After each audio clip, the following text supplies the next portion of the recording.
Hello everyone and good afternoon and welcome back. So this session, SLYCAN Trust in partnership with Humane Society International have with us Dr. Prithiviraj Fernando, the chairman and scientist from Center for Conservation and Research.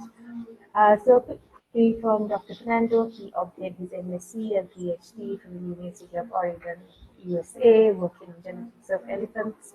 Afterwards, he joined Columbia University, New York, where he conducted research on elephants and rhinos.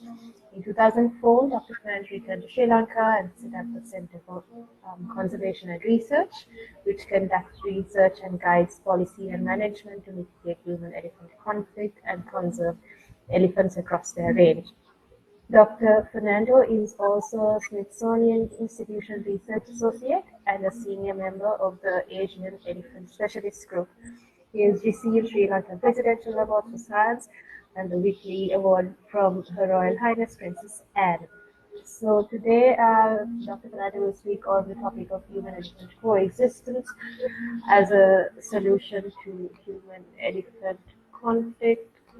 And a quick brief on his presentation. So, with around 2% of global Asian elephant range and 15 to 20% of the global population, Sri Lanka is one of the best places on earth to see the Asian elephant. It is unique to note that 70% of this elephant range is outside of protected areas. Unfortunately, Sri Lanka also has one of the highest levels of human-elephant conflict in the world. Previous conflict mitigation was based on limiting elephants to protected areas, which has unfortunately completely failed. The future lies in human-elephant coexistence, which is based on promoting awareness and empowering communities to protect their crops, property, and lives through community-based electric fencing, while letting the elephants continue to be where they are. Thank you. I see more people have joined us, so thank you and welcome again. And if anyone on ClickMeeting or Facebook have any questions for Dr. Fernando, please hold on to them until the end. We will enable a Q&A mode following the presentation. Questions that are asked on social media, on Facebook or Twitter, will also be redirected here. And now, without further ado, I hand over to Dr. Fernando to take home the session. Thank you. Thank you. So let me start with saying that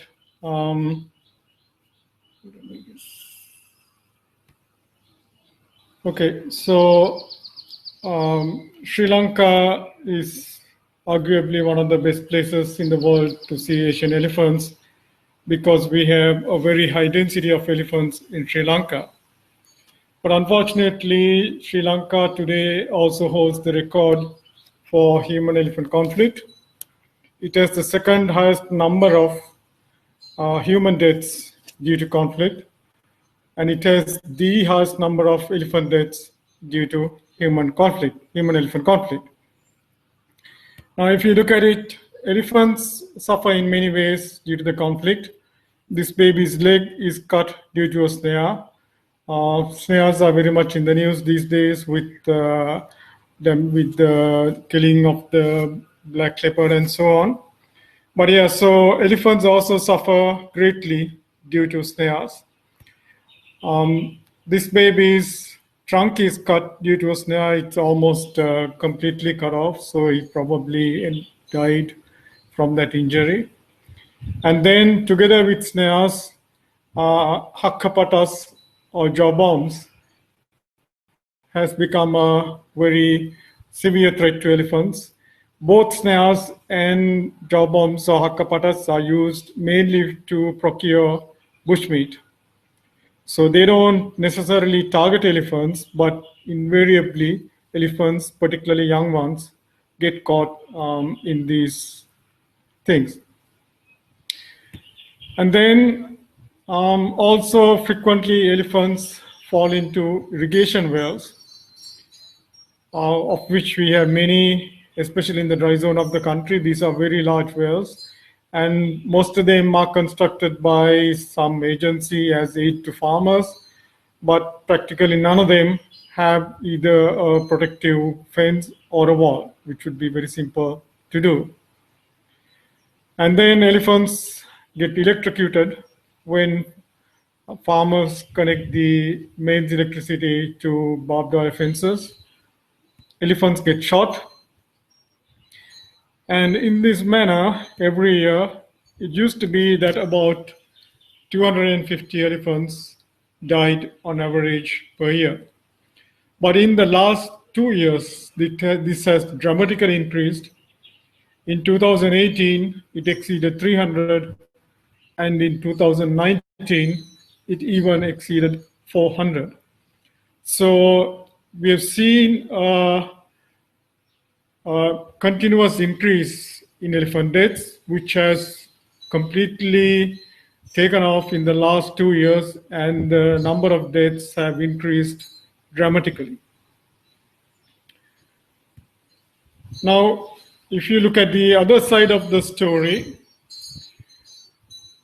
people suffer from human-elephant conflict, and mainly through damage to crops, and particularly paddy. And once they harvest the paddy and come and store it in their houses, elephants break down the houses to get at the stored paddy.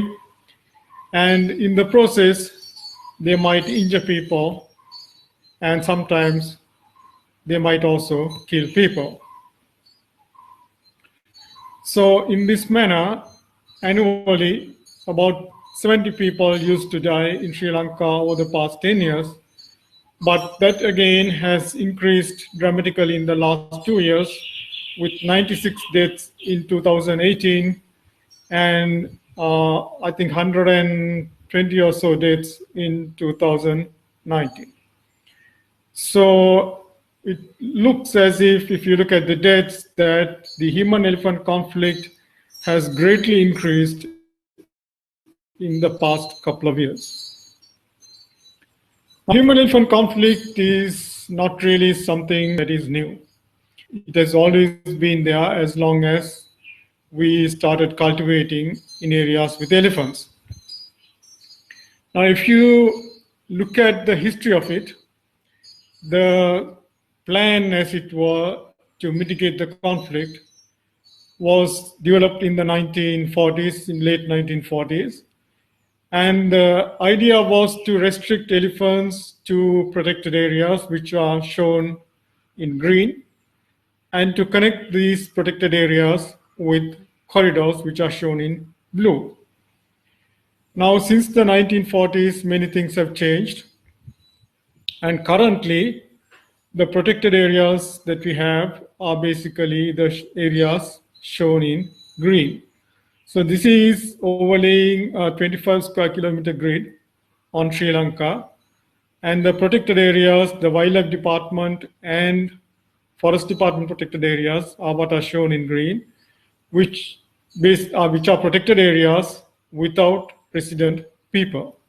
Because even if it is a protected area, if there are resident people, which there can be in particular protected areas such as sanctuaries or other state forests, there's going to be human-elephant conflict if elephants are there. So these are the areas where there is no human-elephant conflict because there are no resident people, and that is 18% of Sri Lanka. Now, if you look at where the elephants are, the yellowish areas are where the elephants are. Now, if our plan and if what we have tried to do since the 1940s for more than 70 years, that is to restrict elephants to protected areas, had succeeded. There should be elephants only in the green areas. But today, there are elephants in all these areas that are marked in yellow color. And there are also people in those areas. So today, if you look at the elephant range, 70% of that is in areas with people. And if you take the whole of Sri Lanka, 44% of Sri Lanka, there are elephants and people in the same landscape. So this is one reason why we probably have the highest level of human-elephant conflict in the world. Now, this is after more than 70 years of trying to put all the elephants inside protected areas and keeping them there. So this idea of trying to put all the elephants that are outside, inside protected areas, is similar to trying to put a jug of water into a glass of water that is already full. It cannot be done. And if you keep trying it, you'll end up making a big mess. And that's where we are today. So for more than 70 years, we have tried to put all the elephants in the protected areas, and our human-elephant conflict mitigation has been guided by that. Now, the methods that we have mainly used to mitigate the human-elephant conflict are translocating problem elephants, that is invariably adult males. We catch them from areas with people, put them in a truck, take them to a remote protected area where there are no people, and release them. And that's translocation. Elephant drives are done to remove elephants from a large area, usually in conjunction with irrigation development. And we have done such drives for many decades, starting with perhaps the Dadruoya drive in the 1950s, going on to Galloya, Mahaveli, Udawalawe, Kirindioya. Every single irrigation project that has been done together with elephant drives. Now, although we've been putting elephants into protected areas for decades, then people realized that there were still elephants coming out and raiding. So in the past 30, 40 years, that has led to construction of electric fences on the boundaries of protected areas. Now, in spite of all these things, today human-elephant conflict continues to escalate. And so we have now resorted to handing out what are called elephant thunders, which are huge firecrackers, to farmers to protect their crops from elephants. Now, for a moment, if you think, we said that elephants and people suffer from human-elephant conflict. Now, for a moment, if you think which of these human-elephant conflict mitigation activities address the problems that elephants have from human-elephant conflict. Translocation, elephant drives, electric fences, elephant thunders. No, none of them. All these only try to even address the problems that people have. In fact, these so-called human-elephant conflict mitigation measures create a lot of problems for elephants. In some cases, it even kills the elephants. So human-elephant conflict is perceived only from the point of view of people and not from the point of view of elephants. Now, particularly elephant drives and the use or maybe overuse of these elephant thunders means we get into more and more conflict with elephants. So in an elephant drive or in protecting your crops using elephant thunders, what you do is you confront the elephant and get into conflict with it. You subject it to aggression. But the problem is elephants are the largest animals on land. And when you confront such an animal and subject it to aggression personally, those animals will turn against you. They will become aggressive towards you, not just you, but towards people in general. So this is another main reason. The decades of elephant drives that we have done, the decades of use and overuse of elephant thunders. Currently, we spend more than 75 million rupees per year to distribute elephant thunders to farmers. So that means we are subjecting these elephants to aggression day after day after day, to very severe aggression. And then they turn against us, which is not surprising. So this is another reason for Sri Lanka having the highest level of human-elephant conflict. Now, elephants are, I would say, like any other animal, like a person, like us, or a dog or a cat. If you treat such an animal, if you treat another person with kindness, with love, you tend to reciprocate in the same way. And if you treat an animal with aggression or a person, you are bound to get paid in the same currency. So this is not to say that we should go around feeding all the elephants, but just to illustrate the fact that this is in Udawalawe, where people used to feed elephants at the electric fence. There are these adult males, which in other circumstances are looked upon as devils, as killer elephants, were actually standing there like pet cats and dogs. People were petting them, people were giving them baths, and people were hand feeding them. So an elephant reacts basically to what we do to them. Now, if we take all these mitigation methods, even though they are all from the point of view of people, the only mitigation method that actually works or can be made to work is electric fencing. Now, electric fence is based on the principle that it's like it carries a DC current which is a pulse, and it's like a charged wire. And when an elephant or a person or an animal comes into contact with it, the current flows through the body, completing the circuit, and you get a powerful shock.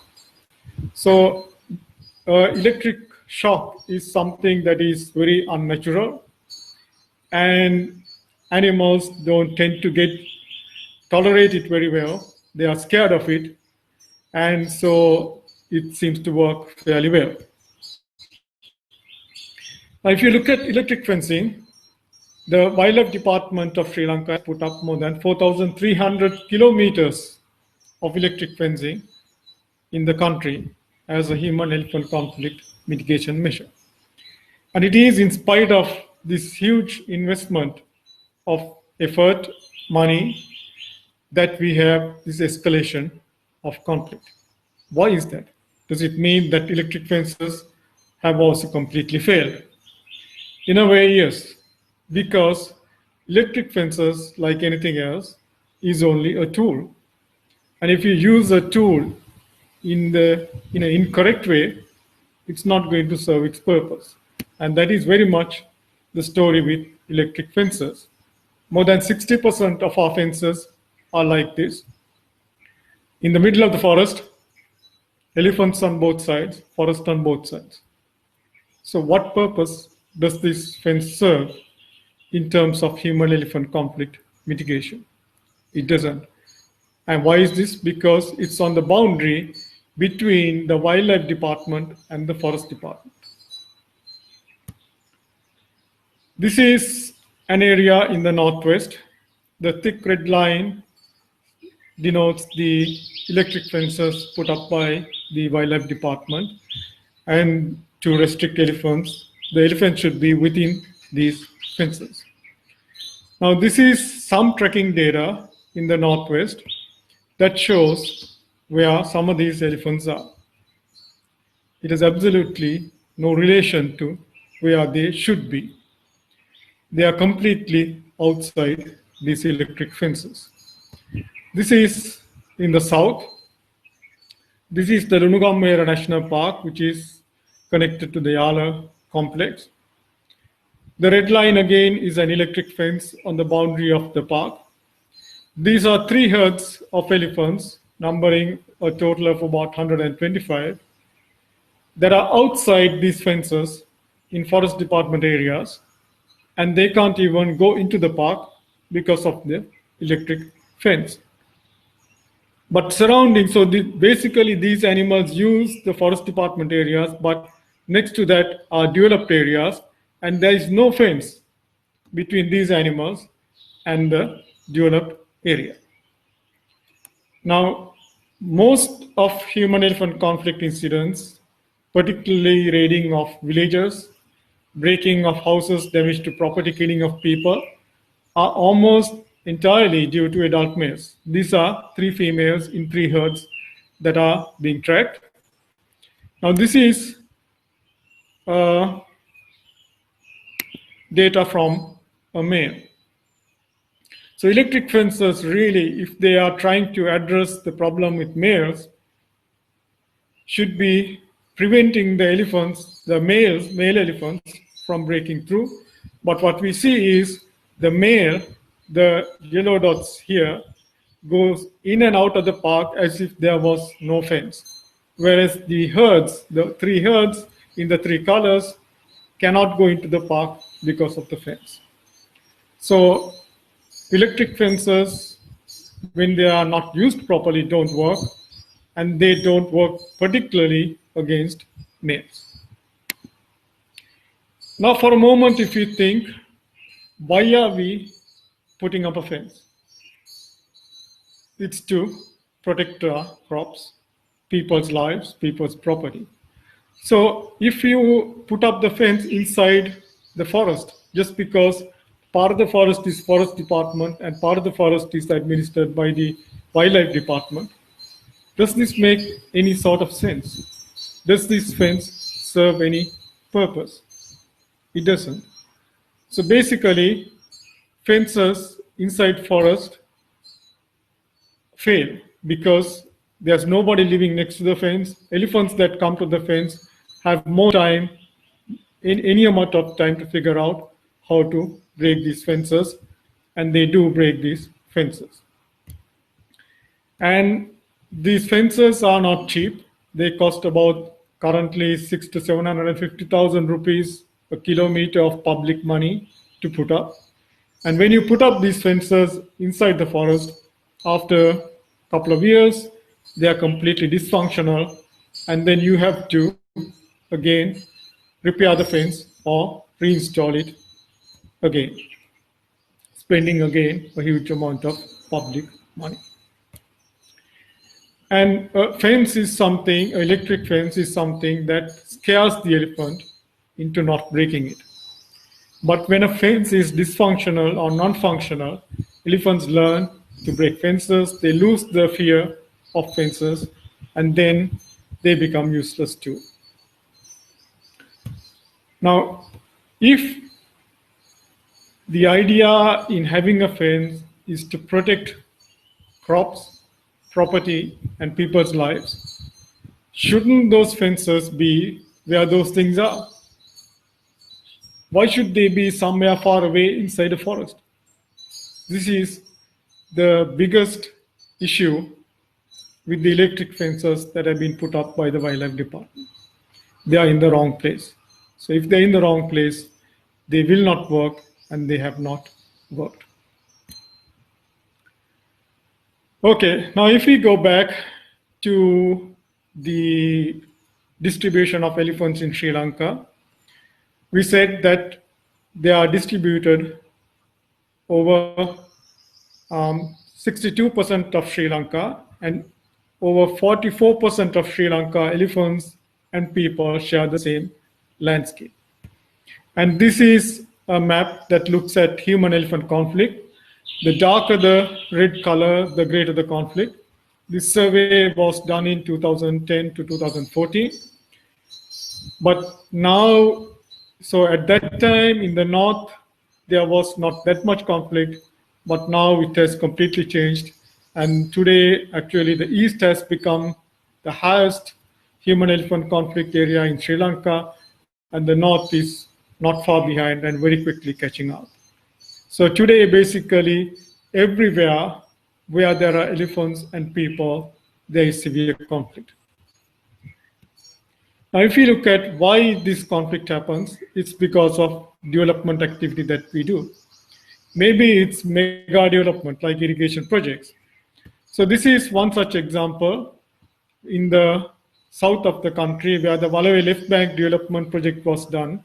About 125 square kilometers was developed for irrigated agriculture. And the elephants were all driven into the Ranugam Park, but it failed. There are today about 500, 500 elephants in this area where there are also people. And there is conflict. So ultimately, an electric fence was put up on the boundary of the developed area to prevent elephants coming into the developed area. Now this is a picture of that fence. It's along the boundary canal. And here you see paddy fields, here you see banana plantations. But these are on the wrong side.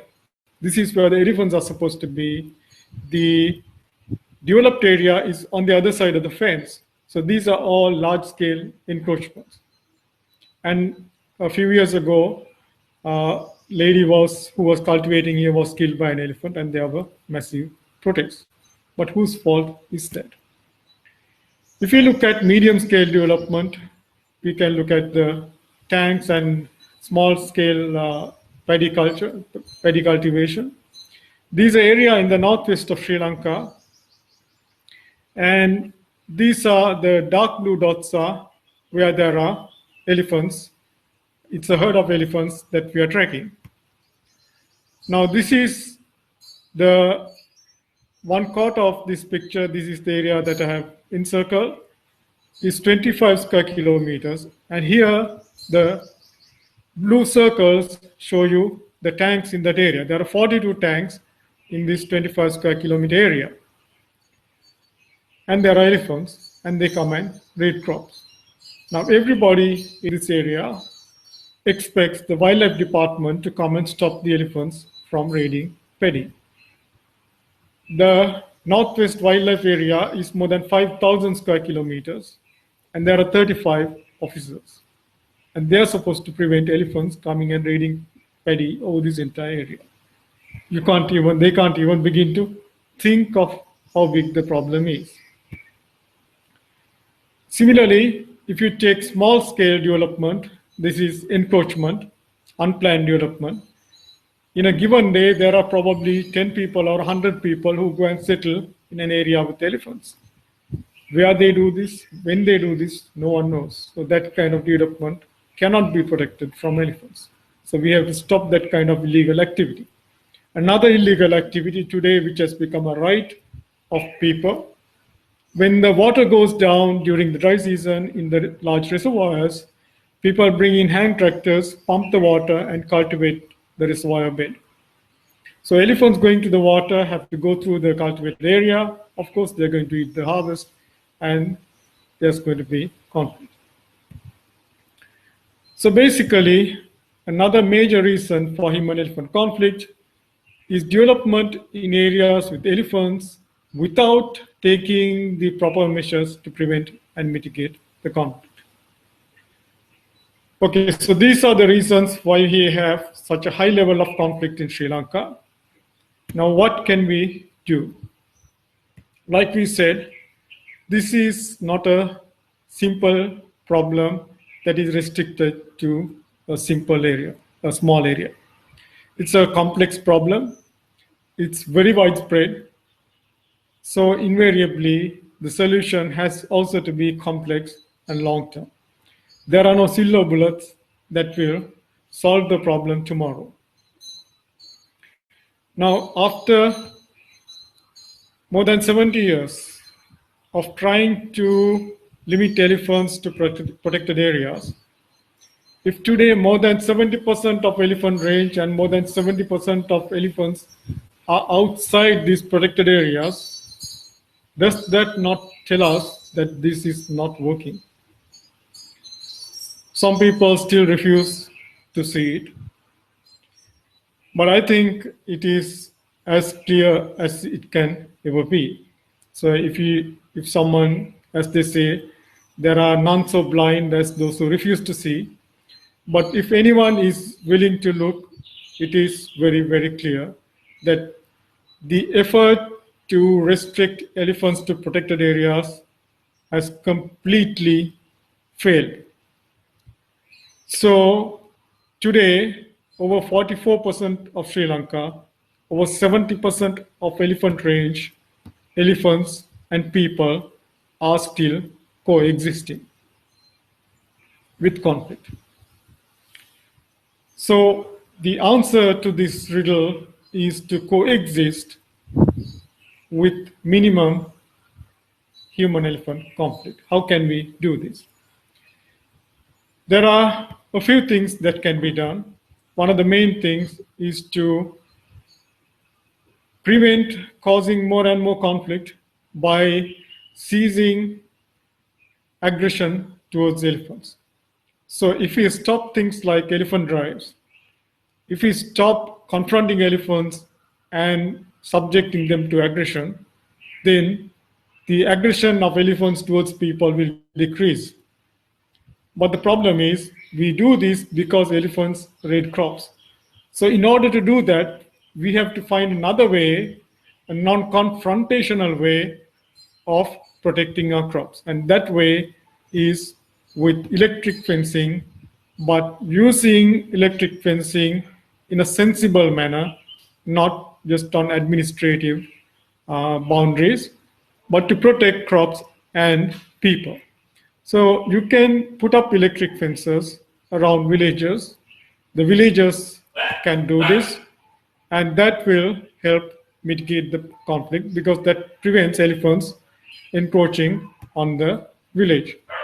So these fences are only to protect villagers. They are on the boundary of the village. The people are the ones who make these fences. These are called community fences. They construct the fences and then they maintain them. And these fences have been very successful in mitigating human-elephant conflict. Currently, there are about 50 villages in Sri Lanka which are protected by these fences. Now, for some of them are completing almost 10 years. And they have been very successful in preventing human-elephant conflict. Similarly, damage to paddy cultivation is one of the main problems.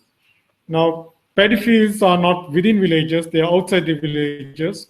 So, protecting the villages doesn't protect your paddy. So, we have developed a simple mobile fence or a seasonal fence that farmers can erect in 1 or 2 days around the paddy fields when they cultivate. And these fences are similar to the village fences done by the villagers. These fences are constructed by the farmers. Every paddy field in Sri Lanka has a farmers society. So we work with them and the farmers construct the fence on the perimeter of the paddy field. They can do that in 1 or 2 days. And once the fence is put up, they cultivate and everything is done in a manner that it can be easily moved around. And once they harvest the paddy, then they remove the fence and take it back home with them and store it in their village. So these seasonal paddy field fences, currently there are about 30 of them that are functional in Sri Lanka. Again, they have been in use for more than 10, 15 seasons in some areas, and they have been very successful. So these three factors: one, the changing how we perceive and how we manage human-elephant conflict, the widespread use of village fences and widespread use of paddy field fences can mitigate the human-elephant conflict and promote human-elephant coexistence instead. In addition, in most cases, when farmers remove these fences from their paddy fields, you have herds of elephants coming into the paddy fields to eat the leftover harvest. So this may even provide a tourism opportunity in the future. So in this manner, we can convert human-elephant conflict into human-elephant coexistence, which will benefit the people as well as the elephants, because then they can remain where they are and we can have the same number of elephants that we have today for the future. And if we take this route, we can mitigate the conflict, conserve elephants, and so do conservation and development, both. Thank you. Thank you, Dr. Fernando. That was extremely insightful. So we do have some time for questions. I'm going to open up the question the Q&A mode. We have a question Facebook as well. Just drop it here. Okay, so the question is basically biofencing. Very simple, doesn't work. Because these biofences are based on the principle that an elephant will not go through a dense stand of vegetation, usually thorny vegetation. But this is completely incorrect because elephants are pachyderms, they have very thick skin, they will just walk through, they can walk through barbed wire fences, they just walk through them. So you cannot do anything that an elephant will not go through. Biofences have been tried for many years. It has not worked anywhere in the world. And there are many reasons why it cannot work. So they just don't work.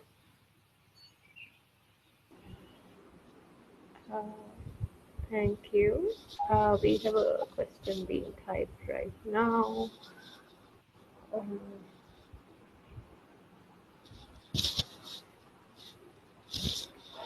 But now on electric fencing as well. So is there like usually to build to engage with the community? Is it like a series of like?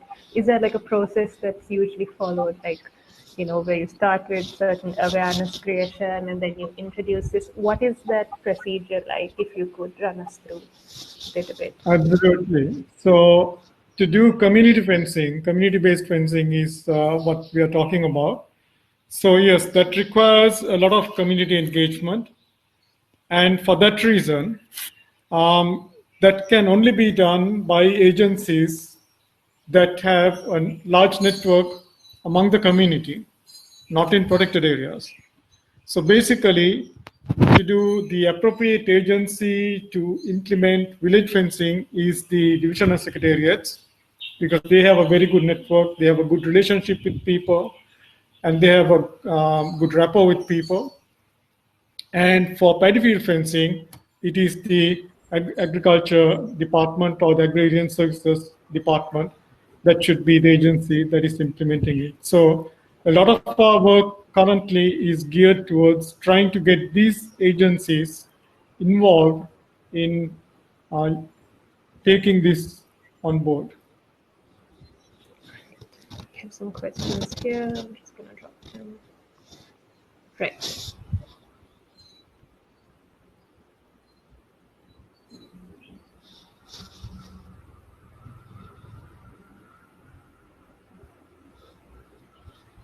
Well, the point is there are elephants in 62% of Sri Lanka.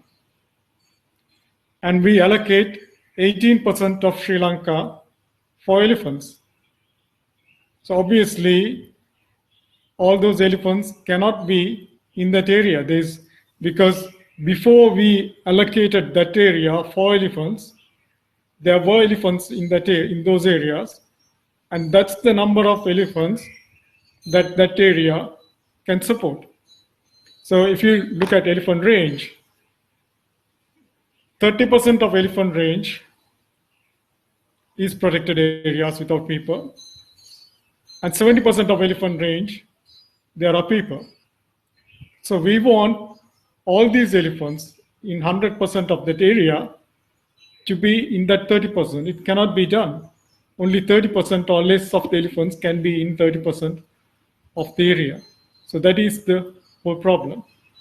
It's like I said, simply, you have a jug of water, you need a jug to put a jug of water. You cannot put all that water into a glass that is already full.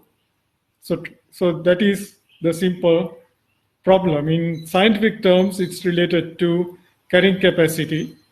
So these areas, the protected areas, have a carrying capacity and they are already at the carrying capacity. So you cannot put any more elephants into those areas.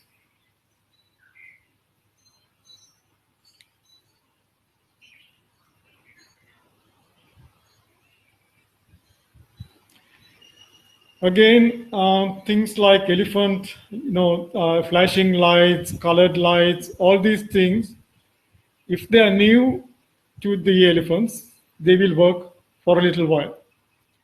But the problem with things like that is that, or even sound, if you play bee sounds or if you play songs, probably elephants will initially run away.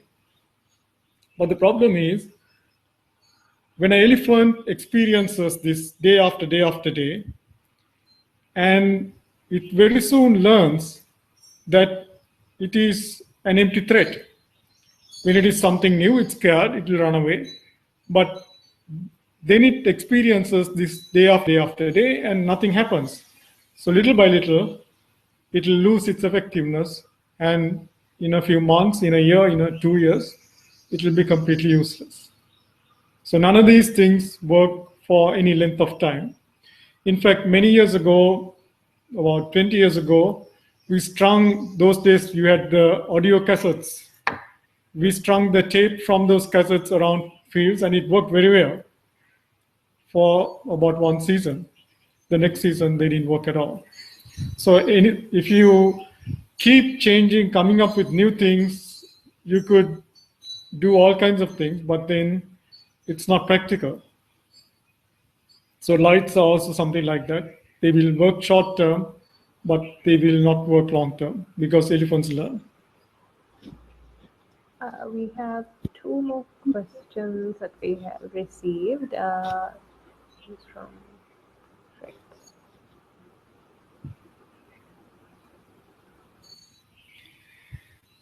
Well, that's a good question. There was a policy developed in 2006, which was pretty comprehensive.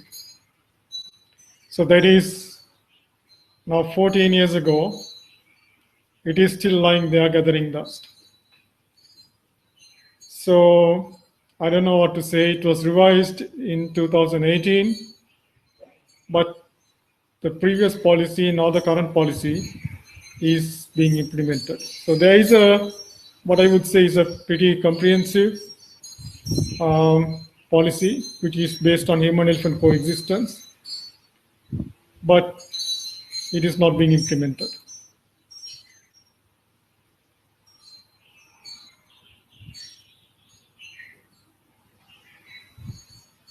I think you are referring to the slide I had. So once these elephants learn to break a fence, electric fence, they will just walk through it. They will break it every single day. So for them, that fence doesn't exist. But herds generally are scared of fences, and sometimes even if a fence is broken, they don't cross it. Possibly because they have the young ones with them, they don't want to take risks. But many males break these electric fences on a daily basis. There are many fences in Sri Lanka which are maintained now by the Civil Defense Force. Every single night, elephants break the fence. Every morning, the CDF officers come and re-erect the fences. When we started electric fencing, when the wildlife department started electric fencing in Sri Lanka, they used to use concrete posts. But when an elephant breaks a concrete post, you can't reuse it. You have to get a new post and reinstall it, which is very difficult. So now they use wooden posts because they cannot be broken. They just topple. So the elephants topple them. The next morning you re-erect them. But why you are doing this, I can't understand.